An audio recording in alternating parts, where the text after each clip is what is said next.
Alors ce soir, je vous propose une petite analyse du journal de 20 h du 5 janvier, suite à l'acte 8 des Gilets jaunes. Voilà, donc on regarde bien. Donc là, visiblement, bah, y a de tout dans les Gilets jaunes, là. Visiblement, c'est un sportif, hein, le gars. Voilà.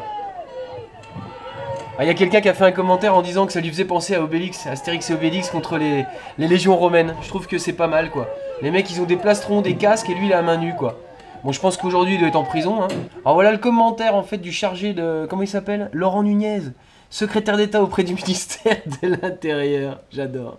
Écoutez bien la petite rhétorique sympathique de ce monsieur. Attention, les oreilles vont saigner, c'est parti.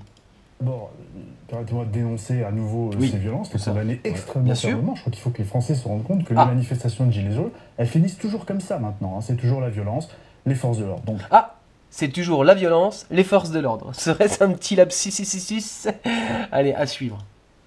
Écoutez bien. Saluer le courage de ces gendarmes qui étaient très isolés. Ça c'est vrai parce qu'ils font la tortue. Enfin, je veux dire ça là-dessus. Proportionné de la force. Proportionné de la force. Proportionné de la force. Proportionné de la force. Après les manifestations, attention là. En ce moment, tous les jours, nous allons chercher à interpeller les individus sur l'autorité du pouvoir judiciaire. Nous allons interpeller des individus qui ont pu être identifiés. Et croyez bien que cet individu va faire l'objet de nombreuses investigations et nous allons le retrouver.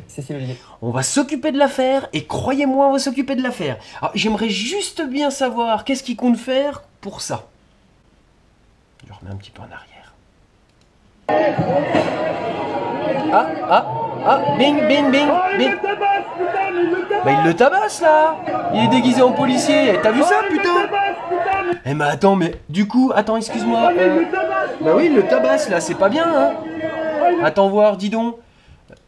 Excuse-moi Laurent, tu comptes faire quoi là contre le monsieur qu'on vient de voir à l'écran? Et puis, il y a un autre gars qui était déguisé au mois de mai, qui était déguisé en policier aussi. Comment c'était? Benalla, non? C'est ça? Qu'est-ce que tu comptes faire aussi? Tu comptes... on va s'occuper de l'affaire, hein, croyez-moi. Ouais, ok, d'accord. Bon, attendez, on avance un peu parce que sinon ça va être trop long. Encore une fois, 82% des Français n'ont pas voté pour ce jeune banquier. Quelle mauvaise foi. Thibaut Malandrin. Et ces gilets jaunes pacifistes qui n'arrivent pas à contenir les éléments les plus violents. Les gilets jaunes n'ont toujours pas de service d'ordre. Ensuite, c'est donc de la faute des gilets jaunes, hein, on est d'accord? La confusion entre les gilets jaunes pacifistes... Ah putain les mecs, il y en a qui ont des gilets jaunes et puis d'autres qui n'en ont pas, putain. Ceux qui voulaient en découdre, qui eux portaient un gilet jaune. C'est pas vrai quoi. Bon, Thibaut Malandrin il me fatigue, ses analyses elles sont merdiques, excusez-moi, jugement de valeur personnel. Je vais aller tout de suite ici parce que serait un petit journal avec de la violence et puis des gilets jaunes sans un petit passage par la case Jean-Luc Mélenchon. Ouais, pourquoi il parle pas de Le Pen, pourquoi il parle pas des autres, je sais pas pourquoi. C'est assez bizarre. Hop. De Nathalie et son groupe d'amis. Cette travailleuse sociale a voté pour Jean-Luc Mélenchon en 2017 et manifeste pour la 3e fois depuis le début du mouvement. J'étais pas là au début parce que les premières revendications, ça me parlait pas vraiment. Et au fur et à mesure, quand on a vu les gens... Donc là, c'est du rattrapage, on est bien d'accord. C'est bon, vous avez intégré? Il est 15h45 et elle s'apprête à quitter. 15h45, l'heure de l'apéro. Regardez un petit peu ce que font les gilets jaunes à Toulouse une fois que la manif est passée, quoi. Depuis le début de la contestation, ils sont ensemble. Allez, d'abord sur les ronds-points, puis en manifestation depuis le premier week-end. Sentez les gueux, ouais. Il picole en plus. Alors, un petit passage sur le couplet division du mouvement. Donc, on y va. Alors, on va à 14. Si on n'arrive pas à se comprendre en tant que gilets jaunes, division. La tension est forte. Bah, bien sûr. Devant les locaux. Ils sont même pas capables de s'entendre entre eux. Bah oui. Ils en veulent, ils veulent des leaders, écoutez bien. Marseille réussissent à rejoindre le groupe de travail. Autour de cette table, pendant 6 heures aujourd'hui, les leaders de chaque région... Ah, les leaders de chaque région. Non, ce sont des porte-paroles, c'est différent. Fin novembre, l'opinion soutenait encore très largement le mouvement des Gilets jaunes, mais aujourd'hui, on est passé de 84 à 55% de soutien selon un dernier sondage. Les blocages de l'économie et les violences en marge des manifestations ont fait des dégâts dans l'opinion. Accrochez-vous sévèrement, parce que vous allez avoir un petit couplet bien sympa sur des gens qui se portent plus. Oh, j'en ai marre.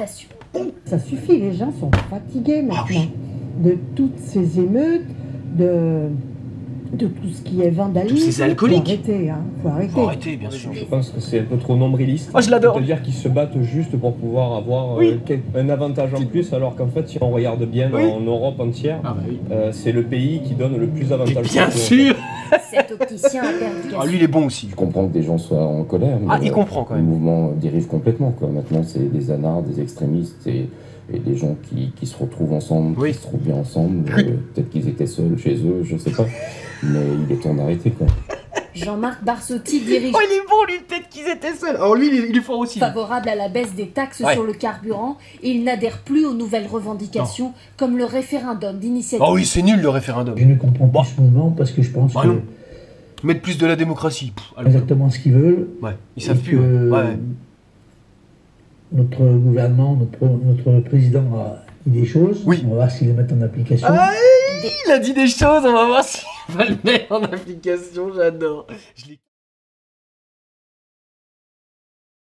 Quand même, ces putains de gilets jaunes, c'est quand même des gros alcooliques qui picolent sur les terrasses. Ils en ont pas marre, ils ont tout cassé. T'as vu les mecs qui vont sabater le ministère de je ne sais où avec Benjamin Griveaux. Ils vont se battre dans... Mais ils sont complètement tarés, regarde. L'économie, ils ont quand même dit là dans le journal que les gilets jaunes étaient responsables d'une perte de 4 milliards d'euros. Mais c'est le montant de l'ISF, mais c'est une honte, madame. C'est une honte. Alors quand tu vois ça, puis que tu vois après un pays où il misère pour se nourrir, tu te dis quoi? Mais on est vraiment qu'un sale pays de feignasses, va. Putain, mais c'est pas possible. Allez, je vous laisse. J'ai envie de vous dire d'aller vous faire aimer. Et j'ai envie de leur dire d'aller se faire aimer aussi. Allez, gros bisous.